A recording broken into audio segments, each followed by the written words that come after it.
वंदे। आप सभी लोग बैठ जाइए और बैठ जाइए। अगर बैठने के साधन हो तो सामने से थोड़ा खड़े हो जाएंगे तो आज हम भी सामने से आपको देखेंगे और देख करके बात करेंगे तो अच्छा लगेगा। और बहुत बहुत आभार भदोही का, जो आप लोगों ने इतना प्यार दिया, इतना दुलार दिया, इतना सम्मान दिया। हाँ देखिए, अगर जगह हो तो बैठ जाइए, अगर ना हो तो एक साइड में खड़े हो जाइए। आप लोगों ने इतना जो प्यार दिया, दुलार दिया, सम्मान दिया। देखिए हम लोग, आप सभी लोग 5 मिनट 10 मिनट के लिए एकदम ध्यान केंद्रित करके मेरी बातों को सुनिएगा, क्योंकि अभी हमें वहाँ मिर्जापुर भी जाना है।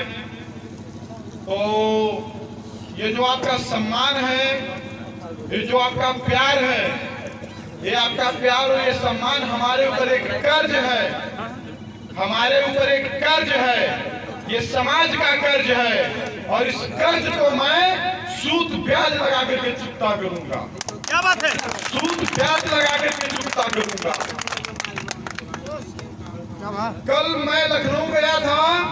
लखनऊ में 69,000 शिक्षकों की भर्तियां चल रही हैं। लखनऊ में 69,000 शिक्षक भर्ती का एक प्रकरण है, जिसमें सरकार के द्वारा 6,000 सीटें आरक्षित वर्ग को दे दी गई हैं।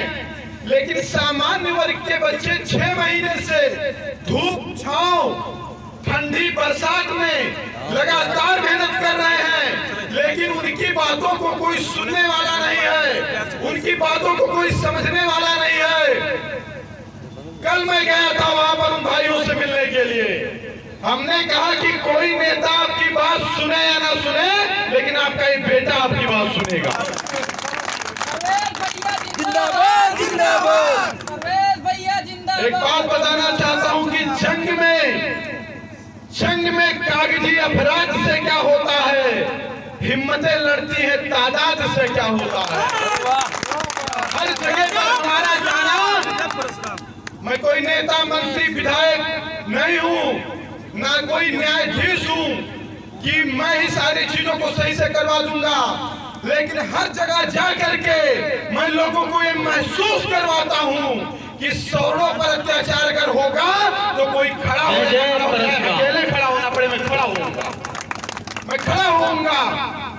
आज वर्तमान में जो समाज की स्थिति है आप लोग देख रहे हैं, जो मिर्जापुर का प्रकरण हुआ है, जिस तरीके से अपने ब्राह्मण भाई को मारा गया पुलिस के द्वारा, एक जातिवादी मानसिकता से ग्रसित मंत्री के इशारे पर अपने एक ब्राह्मण भाई को मारा गया, उसके गुप्तांग में डंडे डाले गए। सही कह रहा हूँ गलत कह रहा हूँ? सही कह रहा हूँ गलत कह रहा हूँ? क्या ये मानवाधिकार का हनन नहीं है? बिल्कुल है। क्या ये मानवाधिकार का हनन नहीं है? लेकिन सबसे दुख की बात यह है कि मार खाने वाला, प्रताड़ित होने वाला तिवारी है, कोई दलित या विशेष जात धर्म से नहीं है, इसलिए उसके साथ कोई नहीं खड़ा हो रहा है।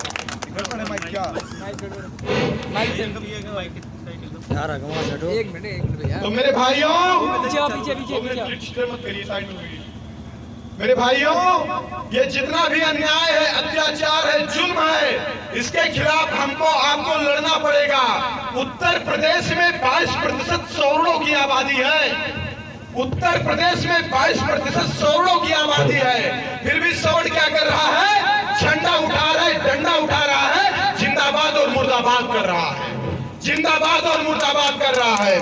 हमारे नात रिश्तेदार यहाँ बूथ मजबूत करने में लगे हैं, और हमारे समाज की बहनें, माताएं, मैंने देखा है कि बूढ़ी माँ अपनी बेटी के साथ धरना पर बैठी है, किसी का पति उनके साथ धरना पर बैठा है, और वो वहां पर लाठियां खा रहे हैं, धूप ठंडी में भूखे तड़प रहे हैं। तो मेरे प्यारे भाइयों, अगर समस्याएं आज उन पर हैं तो समस्याएं कल आप पर भी आएंगी, क्योंकि आप उस जात समाज से आते हैं। जो बच्चे 6 महीने से आंदोलन कर रहे हैं, उन्होंने पहले कहा कि जैसे इसमें सभी बिरादरी के लोग आंदोलन कर रहे हैं तो सर्वेश जी को ना बुलाया जाए, नहीं तो जातवाद का आरोप लग जाएगा। फिर आज क्या हुआ कि जब ओबीसी को 6,000 सीटें दे दी गई और आज वो सड़कों पर तड़प रहे हैं, तो उन्होंने कहा नहीं, अब सर्वेश जी को बुलाया जाए। मैंने बात किया बच्चों से, मैंने उनको बताया आप कितने भी बड़े राष्ट्रवादी क्यों ना हो जाओ, आप कितने भी बड़े धर्मवादी क्यों ना हो जाओ, आप कितने भी बड़े पंथ निरपेक्ष क्यों ना हो जाओ, कितने बड़े मानवतावादी क्यों ना हो जाओ, लेकिन आपके पीछे का टाइटल पाड़े तिवारी शुक्ला मिश्रा ठाकुर बनिया भूमियार लगा है, तो आपसे यह सिस्टम और ये सरकारें जातीय भेदभाव करेंगी, जातीय भेदभाव करेंगी। सही कह रहा हूँ गलत कह रहा हूँ? सही कह रहा हूँ गलत कह रहा हूँ? सिर्फ और सिर्फ हम आज एक ओवर कॉन्फिडेंस में जी रहे हैं। सच्चाई बहुत परे है, बहुत दूर है। इसी उत्तर प्रदेश में हमारे समाज के लोग थोक के भाव में मारे गए, काटे गए, उनकी बहन बेटियों को छेड़ा गया, उन्हें प्रताड़ित किया गया। लेकिन किसी भी एक मामले में कोई भी बड़ा नेता ने कोई ट्वीट भी किया हो तो आप मुझे बताइए, किसी ने ट्वीट भी किया हो तो बताइए। आज कोई 17 सदस्यीय टीम की बैठक कर रहा है ब्राह्मणों को मोटिवेट करने के लिए, तो कोई और कुछ कर रहा है इनको मोटिवेट करने के लिए। लेकिन मैं पूछना चाहता हूं कि जब मिर्जापुर में तिवारी के गुप्तांग में डंडा डालकर मारा जाता तो वहां क्यों नहीं कोई पहुंचता है, वहां क्यों कोई नहीं पहुंचता है? मेरे प्यारे भाइयों, आप अपने समाज के लिए संगठित होइए। आपकी पहचान स्वयं आपको बनानी है। आप किसी के पीछे लग करके 2-3% गेउटों की आबादी है, 2-3% राजभर की आबादी है, लेकिन वो डायरेक्ट सीएम और गृह मंत्री से डीलिंग कर रहे हैं, डायरेक्ट सीएम और गृह मंत्री से डीलिंग कर रहे हैं। लेकिन 22% वोट की क्षमता रखने वाला चाणक्य की वंशज, जिन्होंने चंद्रगुप्त जैसे लोगों को सम्राट बना दिया, ऐसी बुद्धि रखने वाले लोग भी फलाने दादा फलाने चाचा के पीछे जिंदाबाद और मुर्दाबाद कर रहे हैं, जिंदाबाद और मुर्दाबाद कर रहे हैं। मेरे प्यारे भाइयों एवं पिता तुल्य बुजुर्गों, आज अस्तित्व आपका खतरे में है। आपके बाप दादाओं की क्या स्थिति थी, आज आपकी क्या स्थिति है, और आप इसी से अंदाजा लगा सकते हो कि आप नई जगह तो आने वाली स्थिति क्या हो सकती है, आने वाली क्या स्थिति हो सकती है। 1500 बीघा की रियासतें आज 15 बीघे में सिमट कर रह गई हैं, और आपस में ही लड़ते रहो, मरते रहो, कटते रहो। आने वाले समय में 15 बिस्सा आपके पास नहीं बचेगा, आने वाले समय में आपके पास 15 बिस्सा नहीं बचेगा। हर एक व्यक्ति सोच रहा है अरे सर्वेश पाड़े के साथ खड़े हो जाएंगे, जातवाद का आरोप लग जाएगा। आज तक मेरा एक ऑडियो रिकॉर्डिंग वायरल हुआ था हमारे वहां के सांसद सावित्रीबाई फुले के साथ, आप लोगों ने हो सकता है सुना हो। वो दलित सांसद जो खुल करके कह रही थी कि पंडित भिखारी होते हैं, मंदिरों की कमाई पर जीते हैं, हमें ब्राह्मणों ठाकुरों का वोट नहीं चाहिए। उससे भी जब मैंने बात किया तो बहन जी कह करके बात किया, जब मैंने उससे भी बात किया तो बहन जी कह करके बात किया, और बहन जी ही कहकर मैं बात कर रहा था, फिर भी वो फोन काट कर भाग गई, फिर भी वो फोन काट करके भाग गई, क्योंकि उसके पास तर्क नहीं था। उसके अंदर कुंठित मानसिकता तो थी सवर्णों के प्रति, ब्राह्मणों के प्रति, लेकिन उसके पास तर्क नहीं था कि वो तर्क दे सके, वो फोन काट करके भाग गई। आज तक आपने देखा होगा हम वहीं गए हैं जहां हमारे समाज को प्रताड़ित किया गया है। अटल पांडे की हत्या की गई, अटल पांडे की हत्या की गई बिहार में। अभी मैं 4 दिन पहले बिहार गया था। मथुरा में चलती गाड़ी में एक्सप्रेसवे पर ब्राह्मण लड़की के साथ गैंग रेप किया गया, अभी मैं वहां गया था। राजा रेहुआ में क्षत्रिय लड़की के साथ रेप करके उसकी हत्या कर दी गई। पूरी टीम के साथ हम गए, उसी के बाद मेरे ऊपर SC/ST एक्ट का मुकदमा लग गया। समझ रहे हैं कि नहीं समझ रहे हैं? उसी के बाद मेरे ऊपर SC/ST एक्ट काम करना लग गया। लोग कहते हैं कि ये लोग शोषण करने वाले हैं। अरे भाई, हम अपने समाज को शोषण होने से बचा ही नहीं पा रहे हैं तो हम शोषण कब करेंगे? सही कह रहा हूँ, सही बात है। इतनी हत्याएं, इतना अत्याचार हुआ है कि अभी हम न्याय ही नहीं दिलवा पाए हैं, अभी हम न्याय ही नहीं दिलवा पाए हैं। तो बताओ, जब हमारे पास अभी इतना ही समय नहीं कि हम न्याय दिलवा पाए, तो हमारे पास अत्याचार करने का समय कहाँ, हमारे पास अत्याचार करने का समय कहाँ है? सही कह रहा हूँ गलत कह रहा हूँ? सही कह रहा हूँ गलत कह रहा हूँ? आप लोगों को लड़ना होगा, आप लोगों को खड़े होना होगा, आपको बोलना होगा। जो लोग कहते हैं कि आपने 5000 वर्षों तक शोषण किया है, आप उनके बाबा के बाबा का नाम कुछ लोग नहीं बता पाएंगे। आप उनके बाबा के बाबा का नाम कुछ लोग नहीं बता पाएंगे। एक व्यक्ति की औसत आयु मात्र 65 वर्ष होती है और बाबा के बाबा का इतिहास मतलब 300-400 साल पुराना इतिहास। मतलब जिस व्यक्ति को अपना 300-400 साल पुराना इतिहास नहीं पता है, फिर वो 5000 वर्ष का शोषण कहां से बताता है? वो 5000 वर्ष का शोषण कहां से बता रहा है? आपने देखा होगा कुछ तथाकथित दलित चिंतक, उनका उद्देश्य क्या है? वो ब्राह्मणों को गाली देते हैं, क्षत्रियों को गाली देते हैं। नाम है दिलीप मंडल, एक है उदित राज। हो सकता है आपने कहीं उसके ट्वीट या पोस्ट पढ़े हो सकता है उसके आप कहीं ट्वीट और पोस्ट पढ़े हो। उसका ध्येय है, वो अपने आप को तो दलित चिंतक कहते हैं, लेकिन वो दलित चिंतन नहीं करते हैं। वो खुल करके ब्राह्मणों, ठाकुरों, बनिया, भूमियार को गाली देते हैं और खास करके वो ब्राह्मणों को विदेशी यूरेशिया का बताते हैं। है ऐसा कि नहीं है? ये दलित चिंतक नहीं है, ये अमीर दलितों के किराए पर रखे हुए टट्टू हैं जो कि भ्रम फैला रहे हैं कि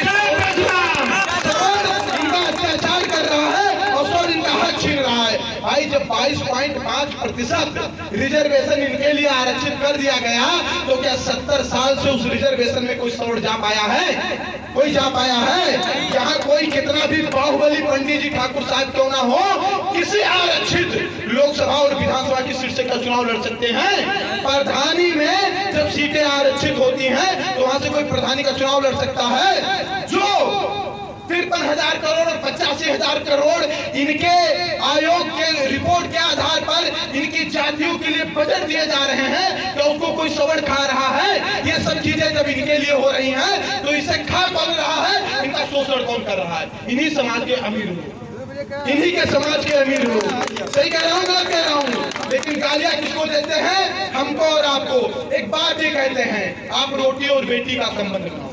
बहुत लोग कहते हैं कि नहीं कहते हैं? कहते हैं कि नहीं कहते हैं? एक बात मैं आपसे पूछना चाहता हूं, और मेरा लाइव चल रहा है, मेरा लाइव चल रहा है, जितने भी लोग देख रहे हैं, जितने भी बुद्धिजीवी समाज देख रहे हैं, मैं सबसे पूछना चाहता हूं कि जब बाबा साहब भीमराव अंबेडकर ने आरक्षण दिया था, तो क्या कोई ऐसी शर्त रखी थी कि रोटी और बेटी का संबंध बनाएंगे तब जाकर आरक्षण खत्म होगा?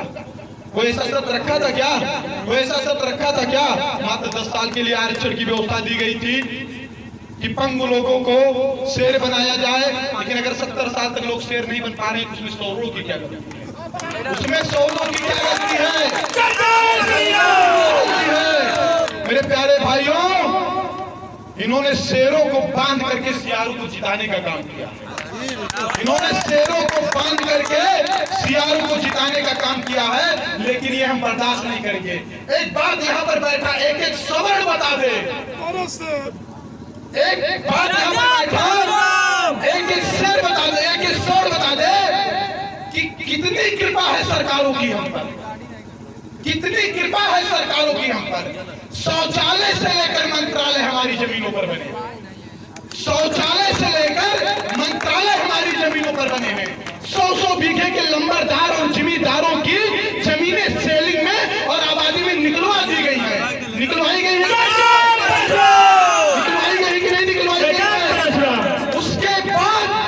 उसके बाद लोग कहते हैं हमने दे दिया दान में।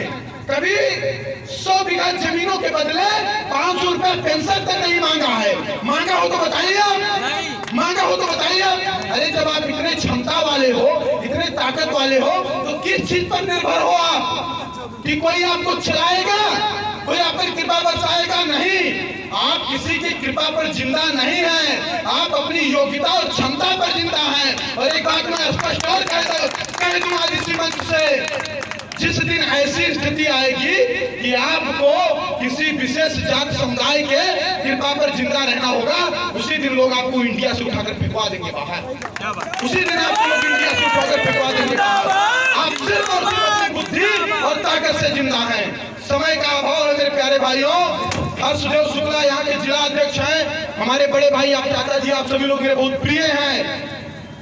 सबका नाम तो याद नहीं है क्योंकि अभी मुलाकात हुई है इस तरीके से, मुलाकात हुई इस तरीके से। कभी आएंगे स्पेशल भदोही के लिए आएंगे,